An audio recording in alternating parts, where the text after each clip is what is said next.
कहानी शुरू होती है एक व्यस्त शहर के व्यस्त कॉफी शॉप से, जहां तीन दोस्त आर्यन, मोना और राहुल एक ऐसी योजना बना रहे थे जो उनकी जिंदगी बदलने वाली थी। आर्यन, अपने लैपटॉप में एक नक्शा दिखता है। देखो, हमें बस यहां जाना है। उत्तरांचल के नक्शे पर यह जगह भीमखोड़ा है, लेकिन गूगल मैप्स इसे नहीं जानता। यह वो जगह है जहां अब तक किसी ने कदम नहीं रखा। मोना: आर्यन, मैं तुम्हारे इन प्राचीन दावों पर यकीन तो नहीं करती, पर नाम में कुछ बात तो है। बस याद रखना, कोई भूत प्रेत का चक्कर नहीं होना चाहिए। राहुल, मजाकिया अंदाज में: मैं तो बस इसलिए आ रहा हूं क्योंकि वहां नेटवर्क नहीं होगा। बॉस के ईमेल्स से 2 दिन की छुट्टी। और हां, अगर कोई भूत मिला तो पहले सेल्फी लूंगा। 2 दिन बाद रात लगभग 11 बजे का समय। आर्यन, मोना और राहुल अपनी पुरानी एसयूवी में घने जंगल की ओर बढ़ रहे हैं। आर्यन ड्राइवर सीट पर है, आत्मविश्वास से भरपूर। मोना आगे की सीट पर जीपीएस और नक्शे पर ध्यान केंद्रित किए हुए है। रास्ते पर ध्यान दो आर्यन। नक्शे के हिसाब से हम एक काला जंगल नामक इलाके में प्रवेश कर रहे हैं। यहां से आगे सिर्फ कच्ची सड़क है, लेकिन जैसे ही वे आगे बढ़ते हैं, हवा अचानक बदल जाती है। एक अजीब सी पुरानी और बासी महक कार के अंदर घुसती है। मोना नाक सिकोड़ते हुए: यह महक, यह सामान्य नहीं है, यह मुझे परेशान कर रही है। क्या हम अब भी भीमखोड़ा जा रहे हैं या किसी कब्रिस्तान की ओर? आर्यन भी असहज हो जाता है, लेकिन अपनी आवाज को स्थिर रखता है। आर्यन: बस पहुंचने वाले हैं। मुझे दूर कुछ रोशनी दिख रही है। दिसंबर की एक सर्द रात में उनकी पुरानी एसयूवी जंगल के किनारे खड़ी थी। टॉर्च की रोशनी में वे घने अनजाने रास्ते पर चढ़ाई कर रहे थे। करीब आधे घंटे की चढ़ाई के बाद पेड़ों के बीच से उन्हें एक सपाट जगह दिखाई दी।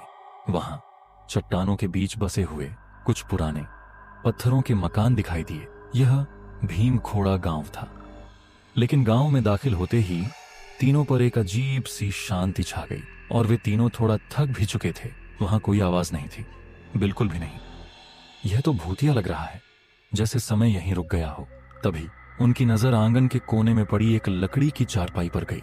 चारपाई पर कुछ सामान रखा था। जब वे करीब गए तो देखा कि चारपाई पर एक थाली रखी थी, जिसमें बासी रोटी पर फफूंदी जम चुकी थी और सब्जी काली पड़ गई थी। ऐसा लग रहा था जैसे किसी ने वह खाना कम से कम 1 हफ्ते पहले परोसा हो। यहां कोई नहीं है, मोना ने धीरे से कहा। यह क्या है? दीवार पर किसी ने खून या लाल मिट्टी से अजीबोगरीब आकृतियां बनाई थीं। वे आकृतियां इंसानों जैसी थीं, जिनके सिर बड़े थे और आंखें खाली थीं। उनके नीचे स्थानीय पहाड़ी भाषा में कुछ लिखा था, जिसे कोई नहीं पढ़ सकता था। आर्यन ने दीवार की तस्वीर ली। तभी मोना ने तेज आवाज में कहा, रुको, सुनो। तीनों ने सांस रोक ली। आवाज गांव के सबसे ऊंचे और सबसे पुराने घर की तरफ से आ रही थी, जिसे देखकर लगता था कि वह किसी मुखिया का घर रहा होगा। तीनों ने टॉर्च की रोशनी में धीरे धीरे उस मुखिया के घर की ओर कदम बढ़ाए। आर्यन ने लकड़ी के दरवाजे पर धीरे से दस्तक दी। कोई जवाब नहीं आया। उसने दरवाजा हल्का सा खोला। अंदर अंधेरा था और हवा में वही बासी पुरानी महक थी। आर्यन ने धीमे स्वर में पुकारा, कोई है? तभी कमरे के कोने में पड़े एक झूले पर उनकी नजर पड़ी। वह झूला जमीन से कुछ इंच ऊपर धीरे धीरे अपने आप हिल रहा था और झूले के अंदर कपड़े में लिपटी हुई कोई चीज रखी थी। वह एक बड़ा सफेद कपड़ा था, जो किसी नवजात बच्चे को लपेटने के लिए इस्तेमाल होता है। पीछे से राहुल ने अचानक चीख मारी। उसका स्वर आतंक से भरा था। आर्यन, मोना, पीछे देखो। आर्यन और मोना ने तुरंत मुड़कर देखा। गांव के खाली आंगन में, जहां वे कुछ मिनट पहले खड़े थे, अब गांव के सभी निवासी खड़े थे। वे पत्थरों के घरों के दरवाजों से नहीं निकले थे। उनकी आंखें पूरी तरह से सफेद थीं। वे तीनों उस मुखिया के घर के दरवाजे पर फंसे हुए थे। मौन टूट चुका था और उनकी तरफ एक धीमी, डरावनी गति से वे सफेद आंखों वाले लोग चलना शुरू कर रहे थे। उनकी चाल अजीब थी, जैसे वे जमीन पर नहीं बल्कि पानी के नीचे चल रहे हों। आर्यन ने चीखकर मोना और राहुल को मुखिया के घर के अंदर धकेला और जोर से दरवाजा बंद कर दिया। दरवाजा पुराना था और तुरंत चरमरा गया। बाहर से दरवाजे पर कोई दबाव नहीं पड़ रहा था, लेकिन भयानक चुप्पी के बीच वे साफ सुन सकते थे कि सफेद आंखों वाले लोग दरवाजे के ठीक बाहर आकर मौन खड़े हो गए हैं। तभी कमरे के ठीक ऊपर की छत से, जहां कोई दूसरा कमरा नहीं था, वही लोरी फिर से शुरू हो गई। राहुल ने दहशत में सिर पर हाथ रख लिया। यह ऊपर से कहां से आ रही है? यहां तो छत ही नहीं है, हम पागल हो जाएंगे। मोना की नजर अचानक कमरे के केंद्र पर बनी एक बड़ी चौकोर सीमेंट की स्लैब पर पड़ी। स्लैब बाकी फर्श से अलग दिख रही थी, जैसे किसी ने हाल ही में उस जगह को कंक्रीट से ढका हो। मोना ने घबरा कर बाहर देखा। दरवाजे पर एक दरार से झांकते हुए उसने देखा कि सफेद आंखों वाले लोग दरवाजे को नोच रहे थे। उनके चेहरे अब भावहीन नहीं थे, उन पर एक भयानक भूखी लालसा थी। वे अंदर आ रहे हैं, हमारे पास समय नहीं है, मोना चिल्लाई। जल्दी नीचे कूदो। आर्यन आखिरी था। उसने स्लैब को वापस उसकी जगह पर सरकाने की कोशिश की, लेकिन इससे पहले कि वह कामयाब हो पाता, धड़ाम, दरवाजा टूट गया। आर्यन ने आखिरी पल में तहखाने में न छलांग लगा दी और वह स्लैब जोरदार आवाज के साथ वापस तहखाने के मुंह को बंद कर गई। अंधेरे में आर्यन ने फुसफुसाया, हम बच गए, कम से कम अभी के लिए। लेकिन तभी तहखाने के कोने से सड़ी हुई गंध के बीच वही उदास लोरी फिर से शुरू हो गई, और इस बार लोरी गाने वाला ठीक उनके सामने मौजूद था। उन्होंने टॉर्च जलाई और जो दृश्य उन्होंने देखा उसने उनके खून को जमा दिया। तहखाने के कोने में एक पत्थर की मूर्ति जैसी बैठी हुई एक बुरी तरह सड़ी हुई औरत, जिसके शरीर से भयानक दुर्गंध आ रही थी, अपने हाथों में एक सूखा हुआ शिशु कंकाल लिए बैठी थी और उसे सहलाते हुए वह उदास ममता भरी लोरी गा रही थी। मोना की चीख उसके गले में ही दब गई। राहुल जमीन पर सिकुड़ गया, उसकी टॉर्च थरथरा रही थी। राहुल ने हकलाया, यह औरत, यह कोई जीवित इंसान नहीं है, और यह कंकाल, यह वह शिशु हो सकता है जिसकी मृत्यु हुई थी। सड़ी हुई औरत ने अपनी जर्जर आंखें खोली। उसकी आंखें भी गांव वालों की तरह सफेद और खाली थीं, लेकिन उनमें एक गहरा अंतहीन दुहक भरा था। लोरी अचानक रुक गई। औरत ने अपनी टूटी आवाज में फुसफुसाते हुए बात की। औरत ने अपनी उंगली तहखाने की छत की ओर उठाई, जहां स्लैब लगी हुई थी और बाहर गांव वाले उनका इंतजार कर रहे थे। उन्होंने मुझे और मेरे बच्चे को मार डाला।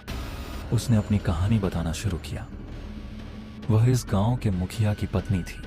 उसका पति एक क्रूर और लालची व्यक्ति था। गांव में अकाल पड़ा था और कोई फसल नहीं हो रही थी। अविश्वास और भय के कारण गांव के पुजारियों ने भविष्यवाणी की कि गांव की शांति के लिए पहाड़ पर जन्मे पहले शिशु का बलिदान देना होगा। उन्होंने मुझे धोखा दिया, औरत ने रोते हुए कहा। जब मेरा बच्चा पैदा हुआ तो मेरे पति और सारे गांव वालों ने उसे छीन लिया और गांव के मंदिर में बलिदान दे दिया, ताकि मैं किसी को सच न बता सकूं। उन्होंने मुझे इस तहखाने में जिंदा दफना दिया। आर्यन के दिमाग में दीवार पर बनी अजीबोगरीब आकृतियों की तस्वीर आई। शायद वे इसी बलिदान का चित्रण था, लेकिन यह सब बहुत पहले हुआ होगा। वे अब भी यहां क्यों हैं और वे हमें क्यों मारना चाहते हैं? औरत ने फुसफुसाया, यह श्राप है। मेरी अंतिम चीख, मेरे बच्चे की आत्मा ने इस गांव को श्राप दिया। आर्यन ने पूछा, तो हम कैसे निकलें? सड़ी हुई औरत ने शिशु कंकाल को कसकर पकड़ा और औरत का जर्जर शरीर झटके से कांप उठा। मोना ने चीख मारी, आर्यन देखो! औरत के हाथ में पकड़ा शिशु कंकाल चमकीली नीली रोशनी में दमकने लगा। सड़ी हुई औरत तेजी से गलने लगी। उसके अवशेष मिट्टी में मिल गए, जैसे सदियों का इंतजार खत्म हो गया हो। अब तहखाने में सिर्फ 3 दोस्त थे और बीच में नीली रोशनी में चमकता हुआ वह शिशु कंकाल। हम जो भी हैं, हमें इस कंकाल को यहां से बाहर ले जाना होगा, आर्यन ने निर्णायक स्वर में कहा। शायद इसे उचित सम्मान देने से ही गांव को मुक्ति मिलेगी। आर्यन ने ध्यान से कंकाल को अपने जैकेट के अंदर रखा, लेकिन जैसे ही उसने कंकाल को छुआ, ऊपर की स्लैब पर जोरदार झटके लगने लगे। जैसे गांव वाले पागल हो गए हों। आर्यन ने तहखाने के पिछले हिस्से में एक छोटा टूटी फूटी सुरंग देखी। शायद यह गांव से बाहर निकलने का रास्ता था। वहां एक रास्ता है, जल्दी। वे तीनों उस तंग सुरंग में घुस गए। पीछे से स्लैब पर इतने जोर से वार हो रहे थे कि वह किसी भी पल टूट सकती थी। वे भागे, जितनी तेजी से भाग सकते थे। वे जंगल में एक ढलान पर पहुंचे और सामने देखा एक खुली गोलाकार जमीन, जिसके बीच में एक प्राचीन बिना छत वाला पत्थर का मंदिर खड़ा था। मंदिर के केंद्र में एक वेदी थी। आर्यन को महसूस हुआ कि यही वह जगह थी जहां शिशु को मारा गया था। हमें इसे वेदी पर रखना होगा। आर्यन ने मंदिर की वेदी पर छलांग लगाई, उसे वेदी के पत्थर पर रख दिया। जैसे ही कंकाल वेदी को छुआ, जमीन जोर से कांप उठी और वेदी से एक चमकीली सुनहरी रोशनी निकली, जिसने पूरे जंगल को एक पल के लिए दिन जैसा बना दिया। सुनहरी रोशनी हवा में एक प्यारी शांतिपूर्ण लोरी का रूप ले लिया। पीछे से आ रहे गांव वाले, जो अब वेदी के पास पहुंच चुके थे, अचानक जम गए।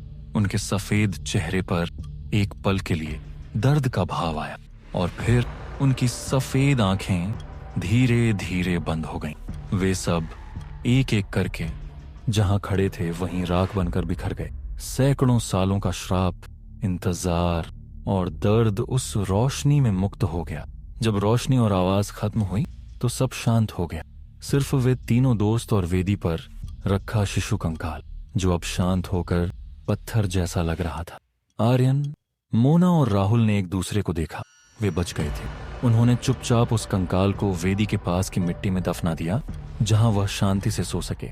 बिना एक और शब्द बोले वे वहां से निकल गए। उन्होंने कभी उस गांव की ओर मुड़कर नहीं देखा, लेकिन वे जानते थे कि भीमखोड़ा गांव अब हमेशा के लिए मौन हो चुका था, क्योंकि वहां अब कोई नहीं बचा था।